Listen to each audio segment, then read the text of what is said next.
এত সুন্দর খেবারটা আমি কিভাবে তৈরি করেছি তাই ভাবছেন?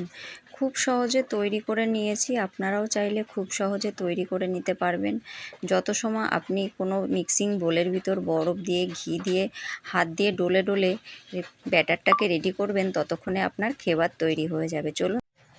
নমস্কার বন্ধুরা, সরস্বতী কুকিং চ্যানেলে আপনাদের সবার স্বাগত। দেখুন, আমি এখানে একটা মিক্সচার ব্লেন্ডার নিয়ে নিয়েছি, আর এই মিক্সচার ব্লেন্ডার দিয়েই কিন্তু আজকে আমি খেবারটাকে তৈরি করব। তো বন্ধুরা, আমি এই মিক্সচার ব্লেন্ডারের ভিতর প্রথমে দিয়ে দেব 2 চামচ মতো ঘি। আর খুব কম ঘি দিয়েই কিন্তু আমি খেবারটাকে তৈরি করব। তো এখানে দেখুন, আমি 2 চামচ মতো ঘি দিয়ে দেব মিক্সচার ব্লেন্ডারের ভিতর।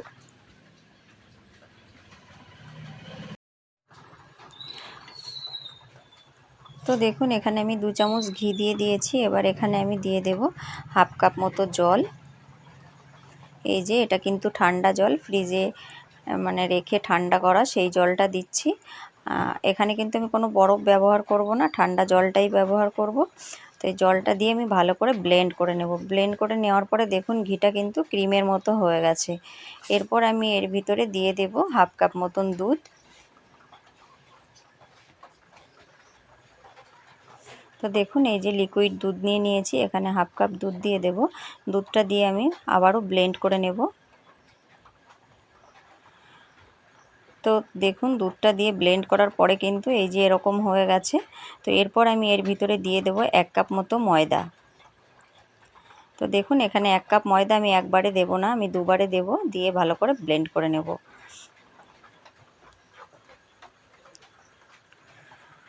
তো দেখুন, এই যে আমি ব্লেন্ড করে নিয়েছি, আর দেখুন এই যে এরকম ঠিক ক্রিমের মতো তৈরি হয়েছে। তো এই যে আমার তৈরি হয়ে গেছে খেবারের ব্যাটার। আর কিন্তু কোনো ঝামেলা নেই, ব্যাটারটা কিন্তু রেডি হয়ে গেছে। এবার আমি একটা মিক্সিং বোলে ঢেলে নেব।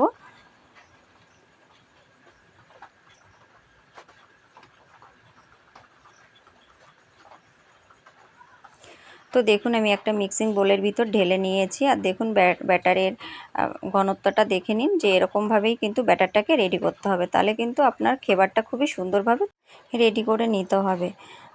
তো দেখুন, এখানে আমি উনানে একটা বাটি বসিয়ে দিয়েছি।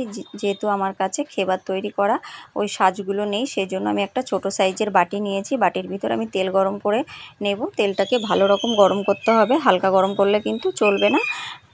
এই ক্ষেত্রে কিন্তু তেলটাকে ভালো করে গরম করে নিতে হবে। তো দেখুন, তেলটাকে আমি ভালো করে গরম করে নিয়েছি। এরপর এর ভিতরে কিন্তু অল্প অল্প করে ফেলতে হবে, একবারে কিন্তু বেশি ফেলা যাবে না, তাহলে কিন্তু এক জায়গায় জমে যাবে। আস্তে আস্তে ফেলতে হবে, চারিদিকে কিন্তু ছড়িয়ে যাবে। তো দেখুন, ঠিক এরকমভাবে আস্তে আস্তে ব্যাটারটাকে ফেলতে হবে। তো দেখুন, এরকমভাবেই কিন্তু আমি পুরো ব্যাটারটাকে ফেলবো, আর এরকমভাবে চারিদিকে একটুখানি মানে সরিয়ে দেব, মাঝখানটা ফাঁকা করে নেব। এরকমভাবেই কিন্তু ব্যাটারটাকে ফেলে খেবারটাকে তৈরি করে নিতে হবে।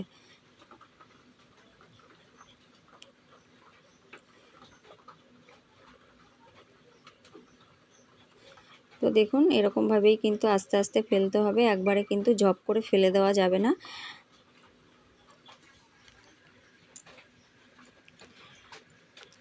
তো দেখুন, এরকমভাবে এক একবার ফেলতে হবে, আর একটা কাঠির সাহায্যে কিন্তু এরকমভাবে সরিয়ে নিতে হবে। তো দেখুন, এরকম মাঝখানটাকে ফাঁকা করে নিতে হবে।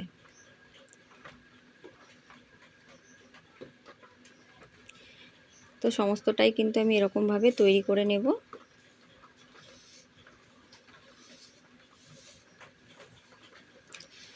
তো দেখুন, এই যে আমি তৈরি করে নিয়েছি। এবার এটাকে কিন্তু ঘুরিয়ে ঘুরিয়ে আমি ভালো করে নেড়ে চেড়ে এটাকে কিন্তু ভেজে নেব।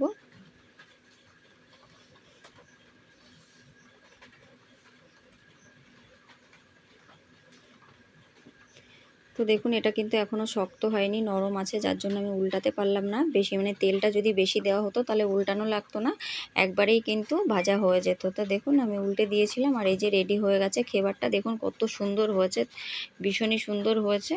তো এরকমভাবেই কিন্তু খুব সহজে আপনি খেবারটাকে বাড়িতে তৈরি করে নিতে পারবেন, কোনো ঝামেলা নেই। মিক্সচার ব্লেন্ডারে দিয়ে আপনি এরকমভাবে ব্যাটারটাকে তৈরি করে নেবেন, আর তৈরি করে নেওয়ার পরে কিন্তু ভাজতে আর অসুবিধা নেই। এরকমভাবেই খেবারটাকে তৈরি করে নিতে হবে। আমি আবারও একটা তৈরি করে নেব।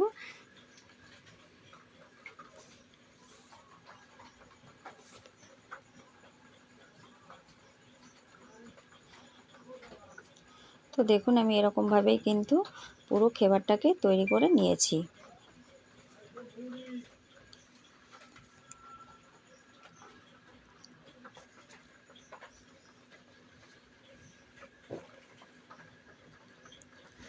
দেখুন আমার খেবারটা কিন্তু রেডি হয়ে গেছে, এবার আমি উঠিয়ে নেব।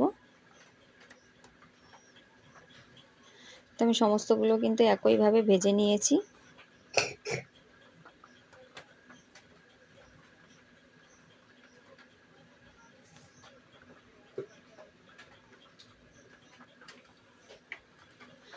তো দেখুন খেবারগুলো আমি তৈরি করে নিয়েছি, কত সুন্দর তৈরি হয়েছে, একদম হাত দিলেই কিন্তু ভেঙে যাচ্ছে, এতটা মুচমুচে সুন্দর তৈরি হয়েছে। তো চলুন এবার একটা শিরা তৈরি করে নেব। তো দেখুন এখানে উনানে আমি সসপ্যান বসিয়ে দিয়েছি, আর এখানে নিয়ে নিয়েছি আমি হাফ বাটি চিনি। এবার আমি এখানে হাফ বাটিরও কম জল দিয়ে দেব। তো জলটা দেওয়ার পরে আমি এর ভিতরে দিয়ে দেব দুখানা ফাটানো এলাচ।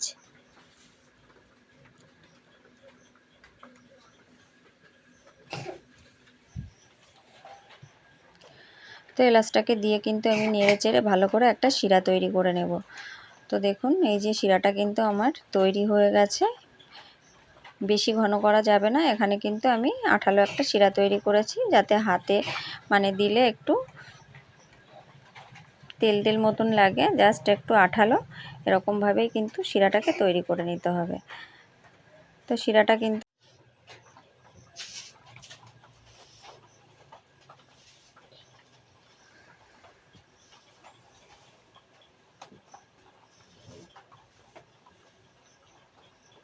তো দেখুন এই যে ঠিক এরকমভাবেই কিন্তু শিরাটাকে তৈরি করে নিতে হবে। আর শিরাটা রেডি হয়ে গেছে, আমি নাবিয়ে নিয়েছি।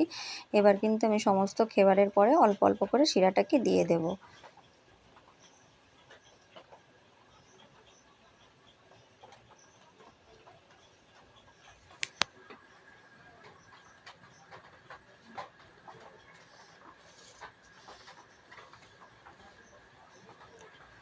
তো দেখুন সমস্ত খেবারের পরে আমি শিরাটাকে কিন্তু দিয়ে দিয়েছি।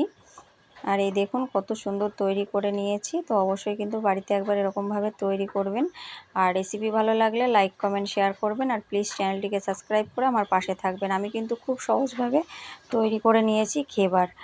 তো আপনারাও চাইলে কিন্তু এরকমভাবে খুব সহজভাবে তৈরি করে নিতে পারেন বাড়িতে। তো দেখুন কতটা সুন্দর হয়েছে, ভীষণই মুচমুচে তৈরি হয়েছে। তো দেখুন খেতে কিন্তু ভীষণ ভালো হয়েছে, অবশ্যই বাড়িতে তৈরি করবেন।